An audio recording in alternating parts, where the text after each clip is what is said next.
Bienvenue à Artiste Inc., le premier épisode de ce podcast-là. Je m'appelle Catherine Trudeau et je suis accompagnée pour ce podcast-là avec Mélissa Dion-Deslandes. Salut Catherine! Allô Mel! Hey, vraiment très contente de faire cette aventure-là avec toi. Vraiment, c'est réciproque. On a beaucoup de plaisir. On a eu beaucoup de plaisir aussi à échanger sur le pourquoi de faire ça, parce qu'il y a quand même un moteur. Oui, absolument. Artiste Inc., ça va être quoi? Premièrement, pour ceux qui se demandent, en fait, ça se veut une boîte à outils pour les artistes. Ça se veut aussi une forme d'inspiration, de motivation, des fois aussi de consolation en se disant « je suis pas seule ». Oui, ouvrir les horizons. Exactement. Parce qu'on se rend compte qu'à travers chacun des parcours artistiques, on peut connaître encore plus les exigences du métier ou de la discipline artistique. Absolument. Puis, comment on peut faire pour essayer de tirer le meilleur de ça? Comme artiste, trouver des sources d'économie d'énergie peut-être sur certains trucs qu'on peut prendre. Donc, en tout cas, on va vous proposer à travers les épisodes beaucoup de choses, en fait, qui vont pouvoir peut-être vous aider à prendre un chemin, un parcours à vous, le vôtre, votre identité artistique, mais avec des solutions, on l'espère bien. Oui, absolument, parce qu'on n'a pas juste des artistes qui viennent nous jaser pendant la première saison.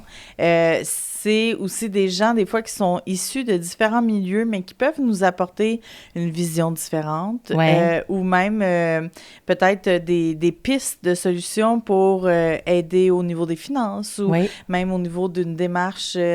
On va parler d'intelligence artificielle, on va parler de santé mentale, on va parler de lieux de diffusion, on va parler de... Dramathérapie. Oui, exactement. Du théâtre en région, par exemple, de l'art en région, tu sais.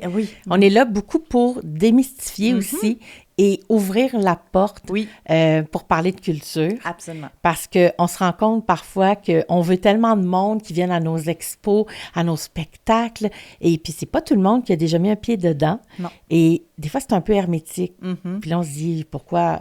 Mais quand on comprend un peu mieux les démarches de chacun, puis des métiers en tant que tels, qui sont reliés à la culture, bien, peut-être qu'on va oser un peu plus. Oui. C'est un pas aussi vers le grand public. Oui. Pour, des fois, quand on est tout seul dans notre salon, c'est beaucoup moins intimidant d'écouter un podcast. Absolument. Que de venir écouter un show de danse contemporaine sur l'alimentation. Par exemple. Tu sais, j'exagère, mais tu sais, des fois, on voit ça beaucoup plus gros, beaucoup plus loin et abstrait que ce l'est. Oui. Donc, on espère que vous allez triper, on espère que vous allez aimer ça. Puis même si vous avez, par exemple... Bien, vas-y, finis. Non, vas-y. Bien, en fait, c'est parce que je vais faire un lien avec ça. Si vous avez un malaise présentement dans votre salon à voir ce mannequin-là derrière Catherine, dites-vous que c'est son idée. Oui. Et il y a une raison, Catherine. Oui. Aide-nous à comprendre ta démarche artistique. Ma démarche, mais mon Dieu, c'est quand même long. Mais tu sais, je vais nommer peut-être, tout d'abord, ce qui est le fun d'être en co-animation ensemble, c'est que oui, on est dans le domaine des arts, mais on est surtout dans des spectres qui sont différents. Tout à fait. Mélissa, toi, t'es dans les arts vivants. Oui. Fait que t'es comédienne de formation. Oui. Tu animes. À la radio M105. Oui. Tu es enseignante à Saint-Hyacinthe. Oui. À Saint-Hyacinthe, Oui. Bref, t'as quand même beaucoup de cordes à ton arc. Oui, mais au fil du temps, tu sais, c'est un parcours aussi. Puis, puis c'est ça. Fait que on est différentes parce que toi, tu es dans le domaine de la photo, du visuel. C'est pour ça que je parlais de démarche. Oui, absolument. Puis je vais en parler. Là. J'ai détourné la question. Bien, c'est correct, tu fais de l'évitement. On en a d'autres comme ça. Mais sans blague, Catherine, tu sais, tu es beaucoup, toi, dans le visuel. Tu as une autre approche. Tu es liée beaucoup à la technologie aussi. Dans la façon aussi dont ton travail se fait.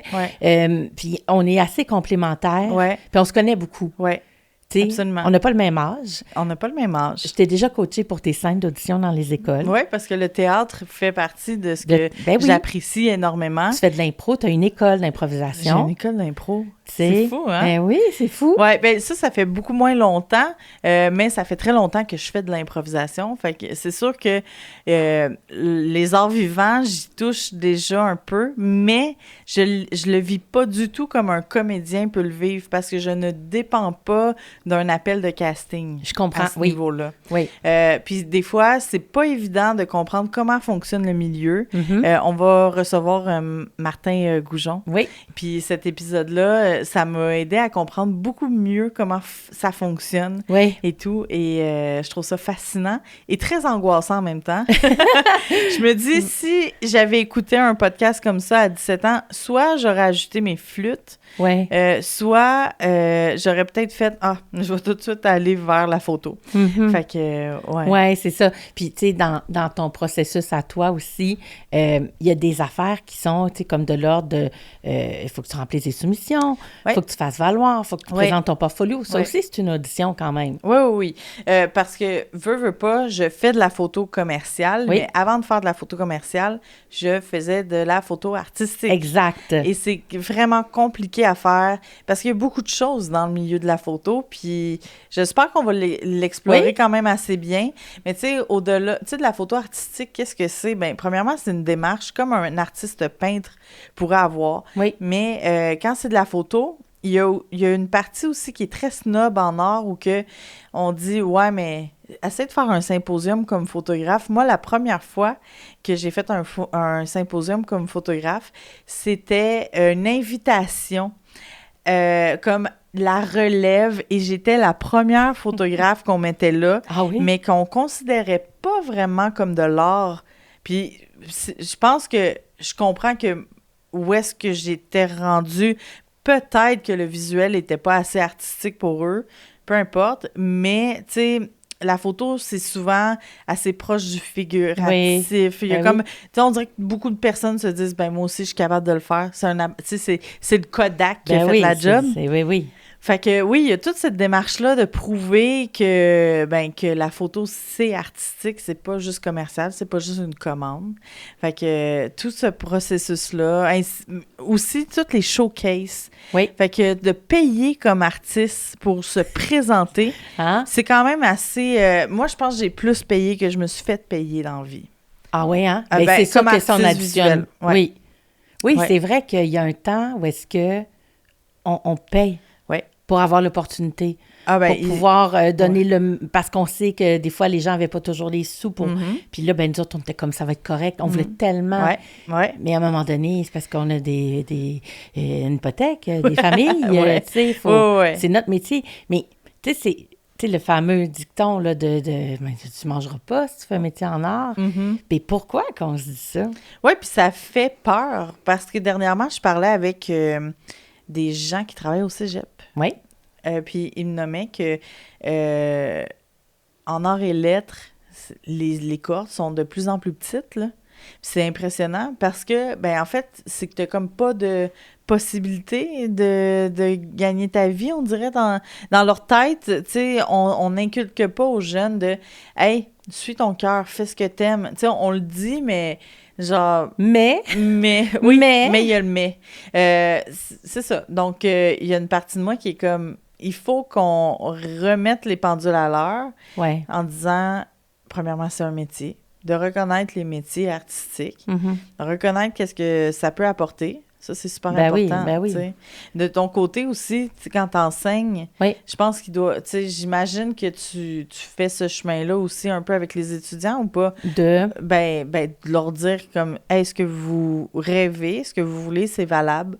Mais c'est un chemin qui n'est pas évident. Ben non, moi, je le dis pas, dans la mesure où je me dis qu'ils nous voient aussi, les profs, avoir des projets, essayer de continuer, on continue d'auditionner, on continue de faire des métiers qui sont reliés, mais c'est pas toujours sur les planches, c'est pas toujours à la télé, mais il y a une multitude maintenant de secteurs qui sont liés à l'interprétation, tu sais, puis moi, je m'occupe de l'aspect, mettons, vocal, diction, fait que pour moi, c'est comme, de toute façon, il faut y croire. Moi, quand ils sont là, je crois en leur évolution, puis j'y crois. Mais je me dis que la réalité, est-ce que c'est comme, maintenant, est-ce qu'on va travailler dans un endroit toute notre vie, dans un même emploi? C'est plus comme avant. Les gens vont changer, vont chercher quelque chose. Mais c'est un peu pareil. Mais après, où tu désires t'investir? Tu sais, est-ce que tu veux faire plus du doublage ou tu veux plus faire comme la mise en scène? As-tu le goût d'être auteur, autrice? Veux-tu jouer? C'est des domaines quand même qui sont reliés. Fait qu'il y a quand même plusieurs possibilités. Mais moi, je dis tout le temps que si tu as le goût d'être là, puis tu sens que c'est là ta place, c'est pas bien discutable. Ben, en fait, tu peux pas faire autrement. Tu peux pas faire autrement, exact. Ouais. Non, ça, c'est vrai. Puis j'ai tellement essayé de me dire, hey, je vais faire une job ordinaire. Tu sais quoi, ben, je dis ordinaire, mais tu sais, tous mes jobs, en fait, je me rendais compte que je mettais tellement de la créativité pour pallier à ce que je devais naturellement aller chercher que, ben, au final, ben, après, mettons, 2 ans, je laissais tomber parce que ça me permettait pas d'exploiter au maximum. Je veux juste dire qu'une de mes jobs, OK, ça c'est une anecdote, ça, j'adore. Vas-y, la connais-tu? Ben non, je penserais pas, parce qu'une de mes jobs, ça a été bakers, fait que, comment on dit bakers en français? T'étais... Tu sais, cuisinière. Oui, cuisinière. Ouais, non, pâtissière. Pâtissière? Au Tim Hortons. OK, mais c'est parce qu'en fait, je pensais que tu allais parler du Tim Hortons. Ouais. Fait que là, je comprenais pas pâtissière. Ben, là, c'est parce qu'au Tim Hortons, on dit pas « c'est la pâtissière, c'est la Bakers ». OK, parfait. Fait que j'ai été Bakers pendant comme à peu près 2 ans là-bas. Puis, il y avait tellement ce vouloir de créer qu'il y avait des beignes. Comme, on avait, mettons, une dizaine de beignes. Et moi, j'étais celle qui... Tu sais, les roussettes, maintenant, t'as un top chocolat, t'as un top érable. Oui. Ben moi, ça n'existait pas dans mon temps, mais moi, je le faisais. I know. Je veux pas prendre... crédit. Je veux pas prendre le crédit, mais je pense que j'ai une influence. L'aspect créatif des roussettes a été créé à Granby par Catherine Trudeau. Puis ça, j'en avais parlé à mon boss. Il était comme... Là, fais pas trop ça parce que, tu sais, ça a un coût, tout a un coût, tu sais, en entrepreneuriat. Ça, je le comprenais pas encore. Le monde venait me voir, c'est elle qui travaille. Puis là, il prenait une douzaine de beignes, puis il était comme, sois créative. Je les coupais en 2, je mettais de la crème fouettée, Ah ouais. Ah! À un moment donné, là, mon boss me laissait comme un bon 30 minutes à créer un beigne. C'était, tu sais, les Timbits. Fourré, mais il voulait que je crée un ballon de soccer avec le crémage. Non. Les fêtes. As-tu des photos? Ça fait longtemps. Hey, la photographe. Oui, c'est une autre vie. Ouais. Non, mais... ouais. Fait que, tu sais, cette création-là qu'un artiste peut avoir, ça va sortir naturellement. Puis là, après, il faut juste réussir à le canaliser puis l'emmener. Fait que c'était un peu poursuivre l'idée. J'ai été très loin.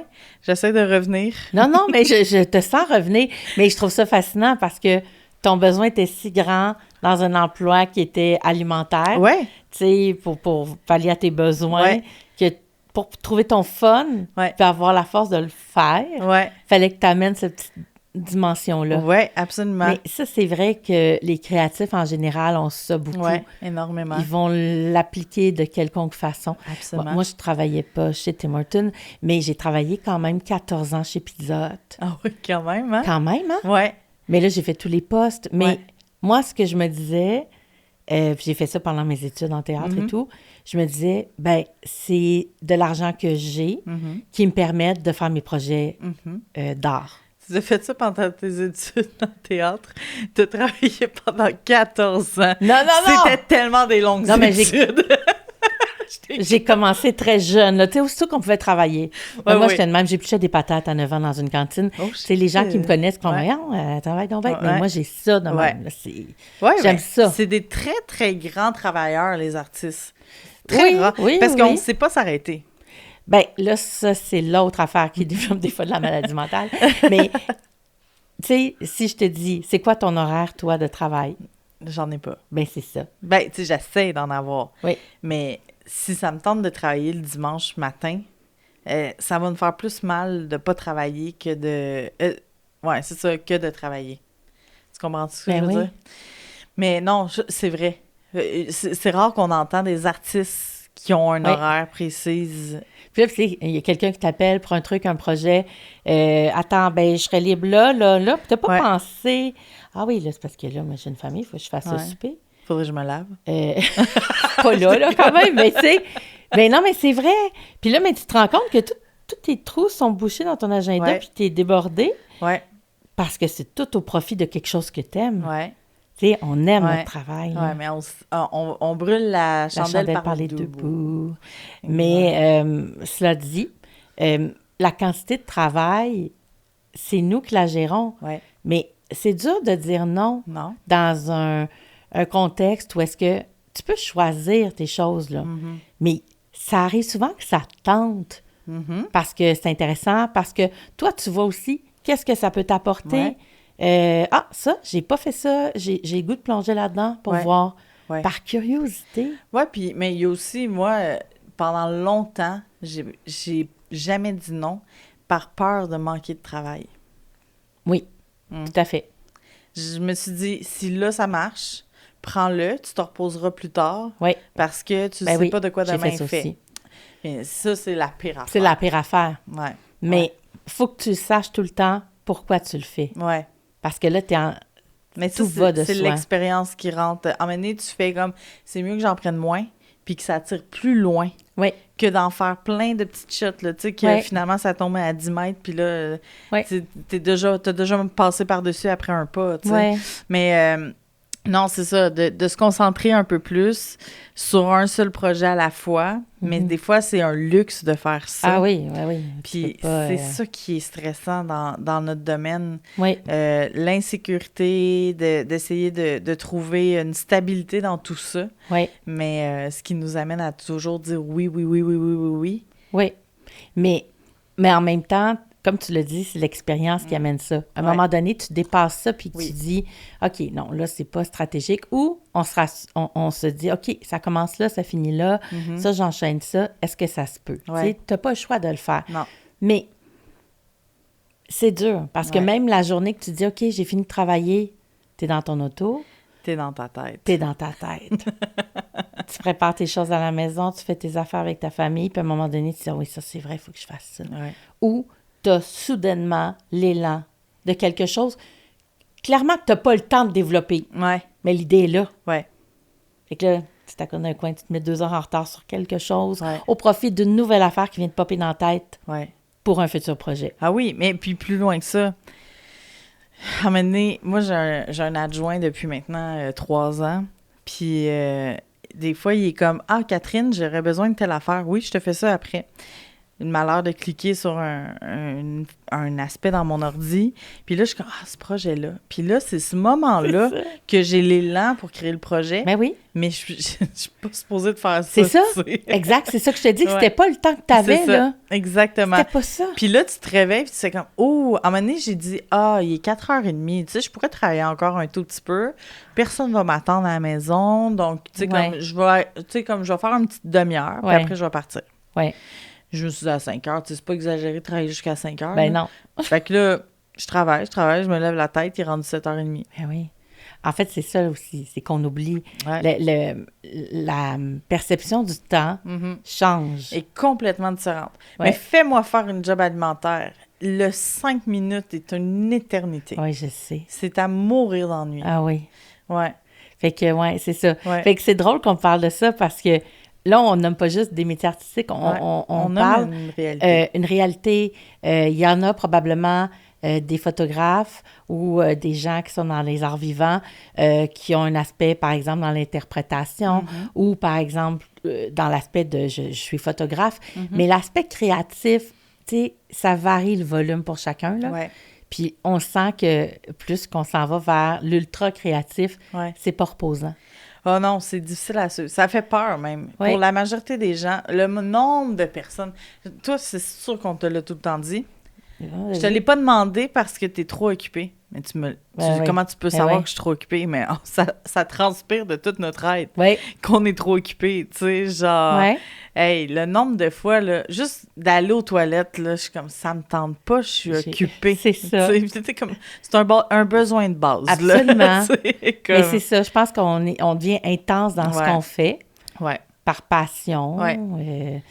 Tu sais, puis en même temps, tu sais, on se dit ça, puis si on commence à détailler tes journées, Ouais. Tu sais, on se rend compte dans chacun des métiers artistiques, des gens qu'on a rencontrés aussi pour la saison, que ça se décline de mille et une façons. Ouais. Puis qu'à travers ça, il y a comme, tu sais, la culture ou ce qu'on crée est intimement lié à nous. Ouais. Donc, tu sais, dans notre chemin, où est-ce qu'on est rendu dans notre trajectoire, ben ça se peut qu'il y ait des trucs qui aient plus de résonance, qui coïncident plus avec quelque chose qui est un besoin présentement dans la société. Tu sais, on parle de timing, on a vu ça aussi, entre autres avec un épisode avec Juan Ricon qu'on va recevoir. Fait tu sais, l'aspect timing aussi est important. Il faut être allumé. Puis avoir plusieurs rôles. Tu sais, toi, t'es comme photographe de ton studio, de ton école d'impro. Mais juste dans t'es gestionnaire. Oui. Non. Tu sais, comme depuis très peu de temps, je suis capable de dire, avant tout, je suis une entrepreneur en art. Oui. Mais tu sais, je suis un entrepreneur. J'ai pas besoin de rajouter en art, là.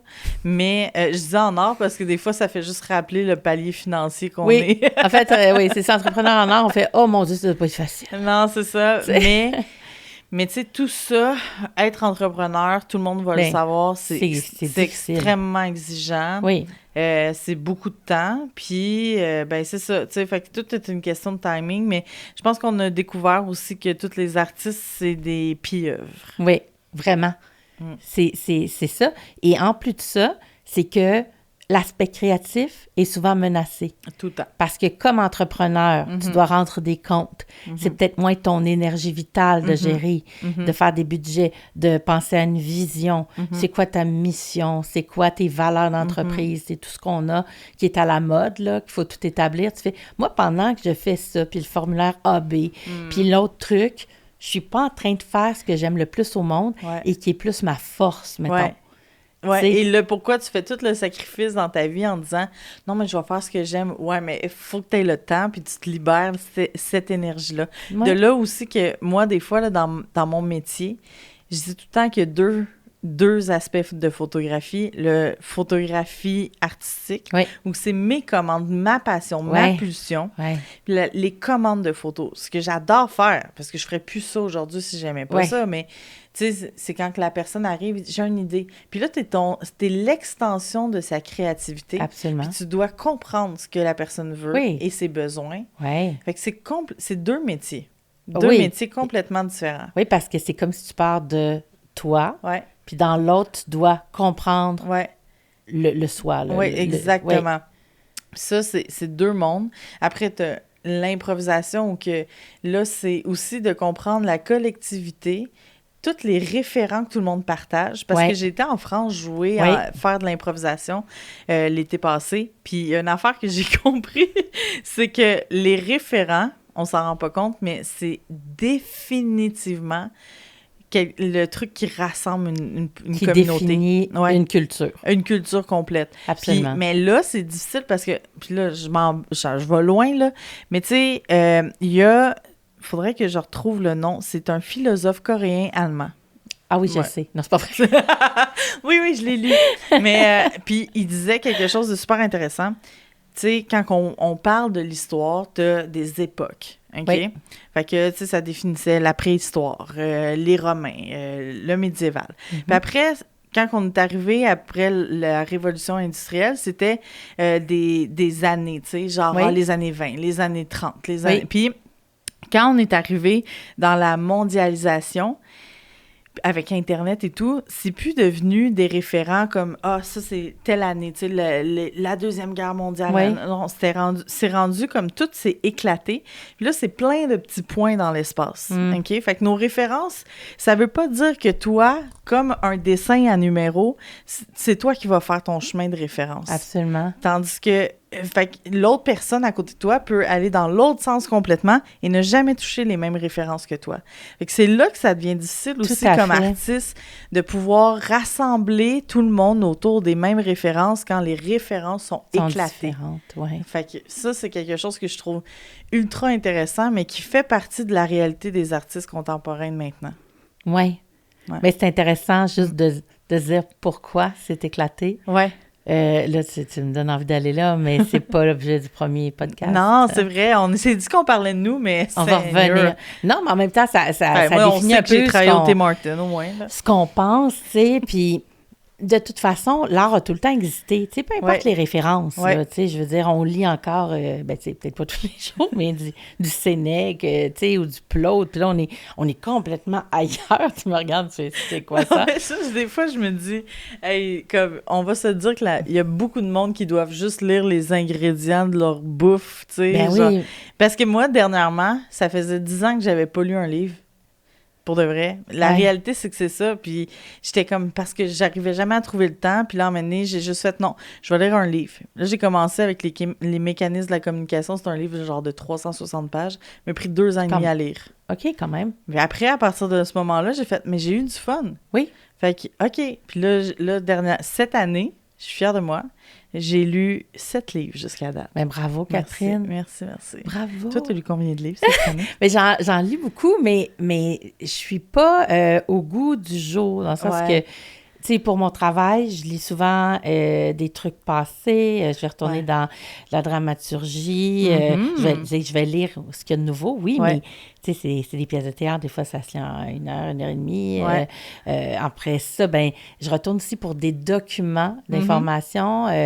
Tu sais, puis dans la diction, ce qui m'intéresse aussi, c'est le langage, le développement du langage, les accents. Fait que, tu sais, je vais pas lire en continu des fois tout un livre, mais je lis beaucoup pour mon travail. Si tu me demandes depuis quand j'ai lu pour mon plaisir, oui, je vais lire du théâtre, puis ça va être mon plaisir, mais j'ai pas lu un roman pour mon plaisir depuis très longtemps. Mais tu vas voir, c'est thérapeutique. C'est fou, parce qu'on le fait quand on est à l'école, au primaire, secondaire, parce qu'on est obligé. On est quand même, c'est plate. Mais rendu à la vie adulte... Mais je sais que c'est agréable, mais c'est là qu'on fait des choix. Tu sais, par exemple, j'ai fait des podcasts, des balados sur, par exemple, Palmer Cox, qui est un des premiers dessinateurs, qui a été finalement le précurseur de Disney. Tu sais, quand même, c'est pas rien. Puis, pourquoi lui? Son château est encore à Granby, sa sépulture est à Granby. Puis, on a fait un balado sur lui. Puis là, j'ai fait tellement de recherches historiques, tu comprends, à pu voir l'heure la nuit. Tu sais, aller me cacher quasiment en cachette parce que je me disais, mon Dieu, je vais croiser mes enfants quand ils vont se lever, tu sais. Mais c'est ça. Fait que tu deviens complètement là-dedans. Fait que j'ai lu beaucoup là-dedans. Puis j'ai eu du fun. Fait que c'est ça mon plaisir, d'aller chercher. J'aime ça. Tu sais, j'ai un petit côté archéologue dans... Fait que je me dis, est-ce qu'on lit pour se détendre ou pour le plaisir, puis que moi, ça, c'est mon fun? C'est peut-être ça aussi. Hein? Non, mais tu sais, c'est ça. En fait, moi, c'est que j'ai lu de la BD aussi. Puis je me suis... Dernièrement, j'ai fait « Ah ouais, mais tu sais, ça compte pas comme un livre. » Puis à un moment donné, j'ai fait « Non. La BD, c'est tellement artistique. Non seulement t'écris, mais en plus, tu dois avoir l'illustration qui va avec. Oui. Mais c'est tellement le fun parce que la BD au Québec, c'est magnifique. C'est incroyable. Incroyable. Pour vrai, j'ai lu Yves Pépeltier. Oui. Hey, mais ce gars-là, là, genre, sa tête est tellement le fun. On devrait tout être une bébite à notre façon, tu sais, parce que ça rend l'humain encore plus beau. Mais peut-être qu'on l'est un petit peu, mais qu'on laisse pas nécessairement aller. Mais voyons, de quoi tu parles? Moi, j'ai... Je pensais que tu allais l'agripper. C'est le moment. Je reste polie, j'attends son consentement. Oui, bon, d'accord. Fait que, mais on parlait de la lecture, puis, tu sais, les spectacles, puis on va en revenir à, tu sais, travailler en région aussi, on va en reparler dans la saison. Tu sais, on est-tu plus un artiste ou pas moins un artiste parce qu'on n'est pas dans les métropoles? Tu sais, c'est comme des idées qui circulent depuis tellement longtemps. La façon, la perception.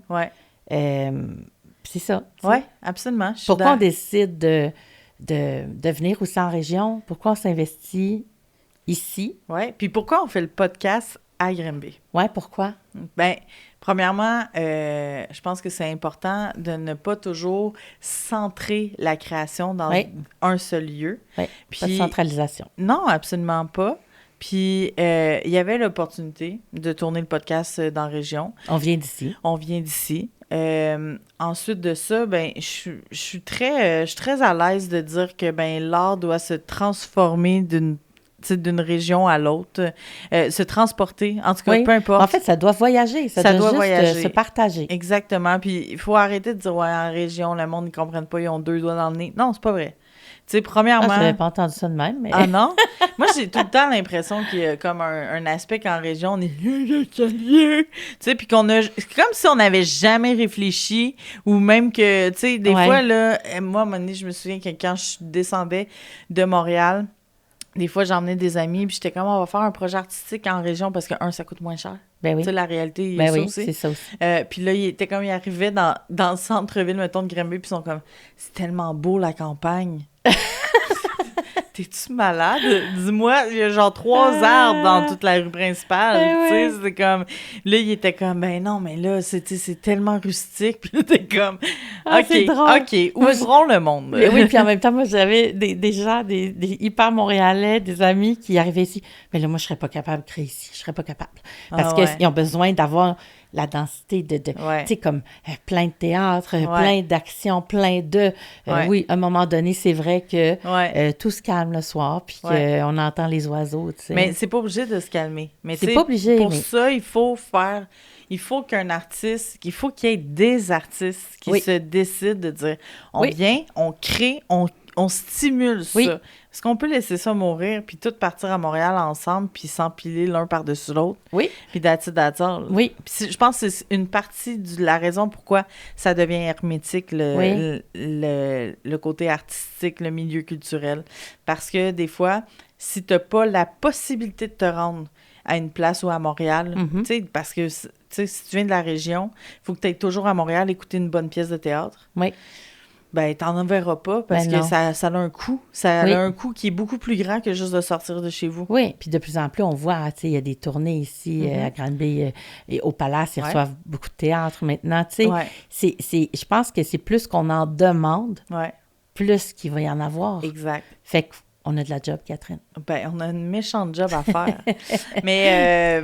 tu sais, moi, je suis contente parce qu'on va pouvoir rajouter une corde à notre arc. Oui. Notre arc. Au violon. On va changer d'instrument. Bien plus facile. On va dire guitare. On va être un peu plus... c'est Catherine. Fait qu'on va rajouter une corde à notre guitare, puis on va pouvoir dire qu'on est des podcasteuses. Mais toi, principalement, parce que toi, tu as même un autre podcast que tu as fait dernièrement sur le sexe. Oui. Je t'ai envoyé des petites informations, mais j'ai gardé l'anonymat. Oui, c'est correct. Oui. Non, mais en fait, c'est parce que on fait des podcasts à la radio. Puis, ben c'est ça. Je me suis chargée de Sexe ta vie, sexe avec 3X. Et, ben c'est le fun. On parle de la sexualité, des accessoires reliés à ça. Et avec des gens qui sont dans le domaine depuis longtemps. Fait que, ça me changeait un peu de mes archives historiques. Moi, j'aime ça, les antipodes. C'est ça, mais ça montre à quel point t'es... Le côté historique avec Palmer Cox, après ton podcast, un podcast sur le sexe, puis après sur les arts. Puis il y a aussi, je vais en parler parce que c'est super intéressant, puis j'aime ça quand on a aussi des gens qui ont... pu évoquer ça dans leur famille, un genre de transmission. Affaires de famille, c'est des entreprises qui sont là depuis 2, 3, 4 et 5 générations. C'est un autre podcast. C'est un autre podcast de podcast. Puis, mais ça, c'est des podcasts audio, je le dis. Oui. Et, en fait, la vraie vocation du podcast, c'est techniquement d'être audio. Mais... Donc, voilà. Et puis ça aussi, c'est des rencontres le fun. Puis, tu sais, comme... Mettons, je fais, OK, toi, tes parents étaient en art, tu sais, ou on voit qu'il y a une transmission. Mais là, bâtir l'entreprise, on le sait comment que ça exige, mais il y en a qui réussissent à porter une entreprise familiale pendant plus de 100 ans. C'est fou, hein? Puis j'en ai rencontré. Ça me... Ça te parle. Oui. Mais je trouve ça le fun, en fait, parce que par nos métiers, on peut transmettre tellement de sujets. Tellement. C'est le partage. Oui, vraiment. L'année passée, j'avais fait une exposition où que je prenais les femmes qui dirigent des organismes communautaires. Ah ouais. Puis je me suis rendu compte que par le biais de ce projet-là, ben tu sais, ça me permet juste de nommer tout ce travail-là, tout l'aspect qui est très demandant, qui est surtout très humain, mais qu'on parle pas assez. Ouais. Puis des fois, on a cette chance-là de porter ces projets-là, puis d'emmener ces gens-là un peu plus en avant de la scène, tu sais. En tout cas, bref. Oui, bien, je pense qu'il faut leur donner plus de lumière. Oui. En effet. Ouais. Mais c'est le genre de choses qu'on ne se rend pas compte à un certain âge. Puis c'est pas voulu non plus. C'est pas voulu, c'est juste pas dans... On vit pas ça, tu sais. Puis à un moment donné, on se rend compte que ces gens-là existent, puis ils font un super boulot. Oui. C'est le partage, en fait, qui résume ce podcast-là. Et on parle d'art et de culture, évidemment, mais tu sais, ça nous définit quand même de pouvoir donner, échanger, partager à la communauté aussi. Fait qu'on espère vous avoir dans notre communauté. Vraiment. Je cherche ma caméra. Elle est à quelque part. Est-ce que tu me vois, Laurent, là? OK, cool. Donc, on va vous accueillir comme ça pour plein d'épisodes. Absolument. Avec du monde formidable qui parle aussi. On aime ça être un peu dans la découverte d'un point de vue, puis pouvoir essayer de démystifier le pourquoi. 100%. Puis honnêtement, ça va être à toutes les semaines. Fait qu'on a, je pense qu'on a 12 épisodes, 13 épisodes. 13 épisodes, oui. 13, Laurent qui nous... Bon, tu voulais qu'on t'entende, on aime ça. Mais 13 épisodes, on n'a pas peur, on n'est pas... Le chiffre 13 nous a pas fait peur, mais ça va vous accompagner tout le long de l'automne, jusqu'à avant Noël. Donc, à chaque semaine, c'est une invitation. Vous le savez, on vous apprend rien. Si vous nous écoutez, si vous venez nous suivre sur les réseaux, ça fait une immense différence, même de partager. Si le cœur vous en dit. Fait qu'on espère créer une belle communauté autour de ce beau projet-là parce que ça se bat. Oui, on est là en train de le mener à bout de bras, mais ça va se bâtir en équipe. Fait que on espère que vous allez être au rendez-vous. Oui. Et ça, on se voit la semaine prochaine pour notre premier épisode avec... Premier épisode avec Andréane A. Mallet. Oui! Bye tout le monde! Salut, merci beaucoup!